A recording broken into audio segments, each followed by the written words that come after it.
wasaaraha gumaysiga Itoobiya ayaa ka hurdi waayay falcelinta cadhada xambaarsan ee shacabka Soomaaliyeed ay ka bixiyeen hadalladii xaqiraada iyo duudsiga taariikhda shacabka Soomaaliyeed ku salaysnaa ee shantii bishani uu ka jeediyay fagaare ku yaala magaalada Addis Ababa ee xarunta gumaysiga Itoobiya. Ra'iisul wasaaraha dalkaasi Itoobiya abiye ayaa waxa lama filaan ku noqotay falcelinta cadhada xambaarsan ee guud ahaanba shacabka Soomaaliyeed ay kala hortageen isku daygii uu doonayay in uu kaga been sheego taariikhda halgankii jabhadda WSLF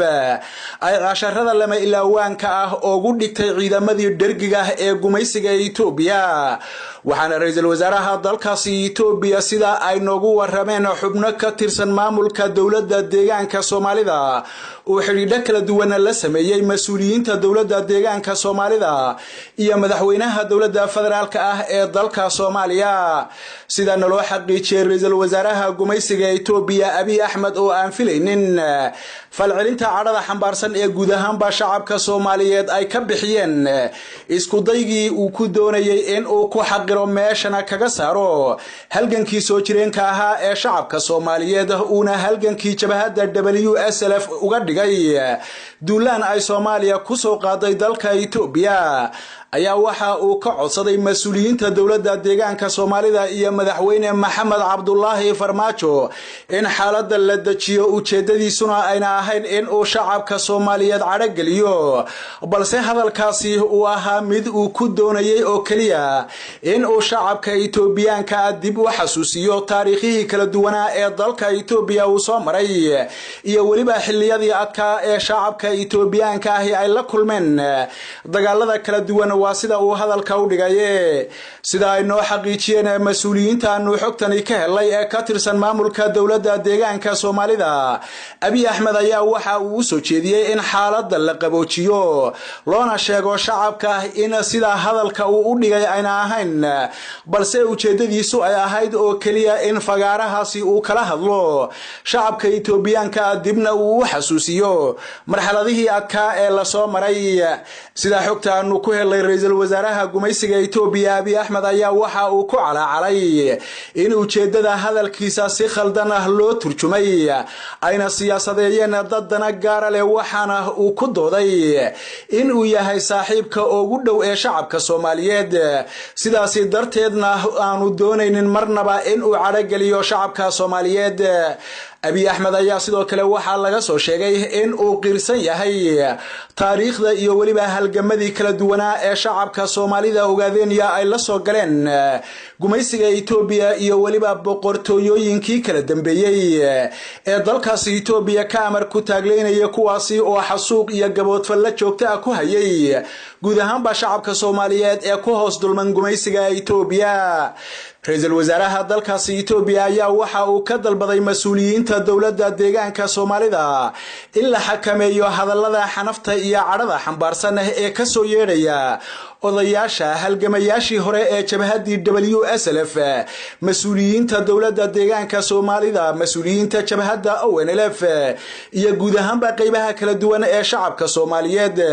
kuwaasi oo dhammaantoodba si kulul u radiyay hadalkaasi xaqiraada ah ee ka soo yeedhay ra'iisul wasaaraha gumaysiga Itoobiya abiye ayaa dalabkiisa la xidhiidha xakamaynta hadallada kulul ee ka soo yeedhaya shacabka Soomaalida waxa uu sal uga dhigay in xaaladda dalka Itoobiya oo meel xasaasi ah maraysa ay haatan shucuubta kala duwan ee dalkaasi Itoobiya u arki karaan qoomiyadda Soomaalida mid gabi ahaanba iyadoo ka baxsan xandaabka dalka Itoobiya sidaas darteedna lama huraan ay tahay in la xakameeyo dhammaanba wax kasta oo keeni kara iska horimaad bulsho iyo in shacabka Itoobiyaanka ay kala fogaadaan.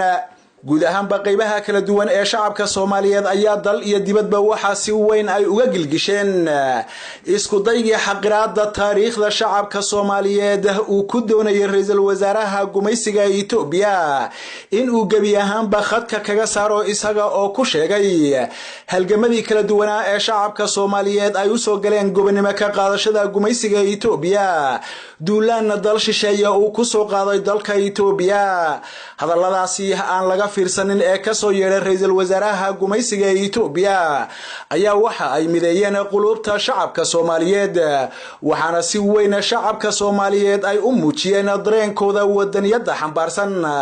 iyadoo guud ahaanba maamulka dawladda deegaanka Soomaalida siyaasiyiinta kala duwan ee mucaaradka ah axsaabta siyaasadeed iyo guud ahaanba qaybaha kala duwan ee bulshadu ay cod midaysan ku muujiyeen sida ay diyaarka ugu yihiin in ay difaacdaan dhaxalka kaliya ee ay ka heleen halgamadii kala duwanaa ee shacabka Soomaaliyeed uu soo maray gumernimo ka qaadashada gumaysiga Itoobiya kaasi oo ah taariikhda lama ilaawaanka ah ee ay ka tageen geesiyaashii u soo halgamay guud ahaan baagayiga Soomaaliyeed gaar ahaan gayiga Soomaali galbeed dareenka shacabka Soomaaliyeed iyo shucuurta diidmada ah ee xambaarsan wadaniyada ayaa meel kaste oo ka tirsan deegaanka Soomaalida waxa ay maraysaa meeshii ugu sareysay waxaana socda abaabul kala duwan oo la doonayo shacabku inay ku sameeyaan mudaharad nabadeed oo ay ku muujinayaan sida ay uga xun yihiin ugana soo horjeedaan hadaladii xaqraada ahaa ee ka soo yeeray ra'iisul wasaaraha gumaysiga Itoobiya abiye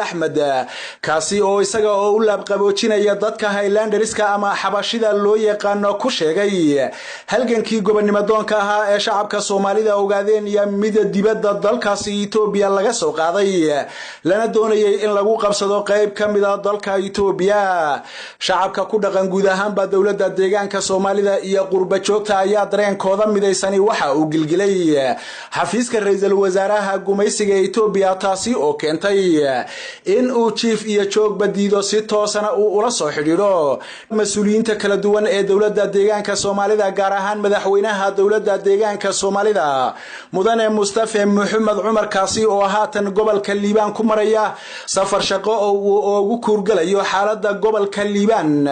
balse ilaa iyo haatan lama hayo jawaabta rasmiga ah ee madaxweyne Mustafa Maxamed Cumar uu ka bixiyay dalabka ra'iisul wasaaraha dalkaasi Itoobiya uu ka dalbaday in la xakameeyo cadhada shacabka Soomaaliyeed ee ka dhalatay hadalkii uu shantii bishani ka jeediyay goobta fagaaraha ah ee uu ku sheegay in dagaalkii 77 uu ahaa duulaan dalka Itoobiya ay ku soo qaaday xukuumadii uu garwadeenka ka ahaa madaxweynihii hore ee Soomaaliya Allah u naxariistay Jaale Maxamed Siyaad Barre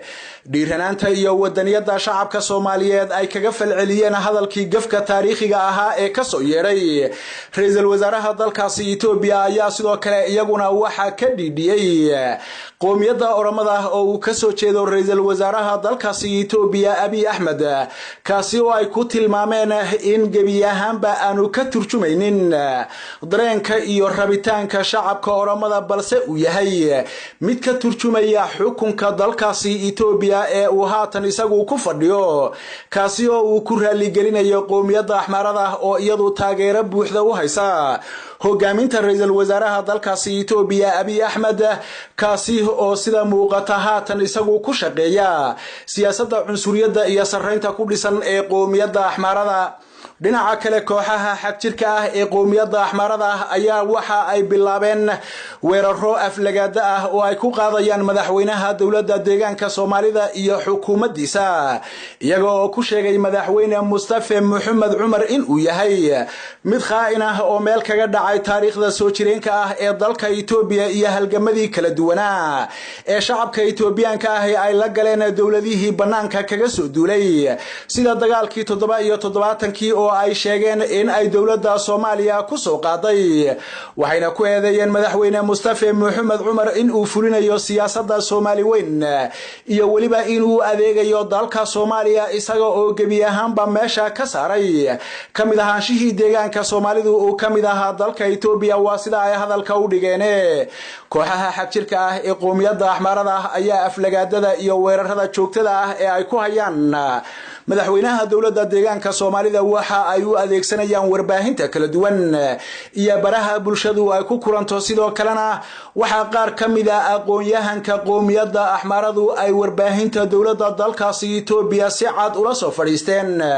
in madaxweyne Mustafa Maxamed Cumar uu ka shaqeynayo siyaasadii ku dhisnayd Soomaali weyn ee madaxweyne Maxamed Siyaad Barre uu horaanta toddobaatanaadkii ka bilaabay dalka Soomaaliya taasi oo keentay sida ay hadalka u dhigeen weerarkii uu ku soo qaaday dalka Itoobiya laguna qabsaday inta badan deegaanka Soomaalida iyo waliba qaybo kale oo ka tirsan dalkaasi Itoobiya kaasi oo ay sheegeen haddii aanay u soo gurmanin saaxiibadii Itoobiya in ay adkaan lahayd sidii looga kicin lahaa dawladii dalka Soomaaliya isku soo wada duubay shacabka Soomaaliyeed ayaa iyagu waxa ay muujiyeen dareen wadaniyad xambaarsan waxaana taageero hiil iyo hooba ay la garab istaageen hoggaanka siyaasadeed ee deegaanka Soomaalida gaar ahaan madaxweyne Mustafa Maxamed Cumar iyo jabhadda ONLF oo ay ku bogaadiyeen mowqifka geesinimada leh ee ay ka qaateen hadalladii gafka iyo xaqraada ahaa ee ka soo yeeray ra'iisul wasaaraha gumaysiga Itoobiya uuna ku doonayay amaba uu isku dayay in uu meesha kaga saaro halgankii ay dhiiga badan u daadiyeen shacabka Soomaaliyeed ayna ku doonayeen in ay kaga hoos baxaan gumaysiga madow ee Abasiiniya ee ragaadiyay dalka iyo dadka Soomaaliyeed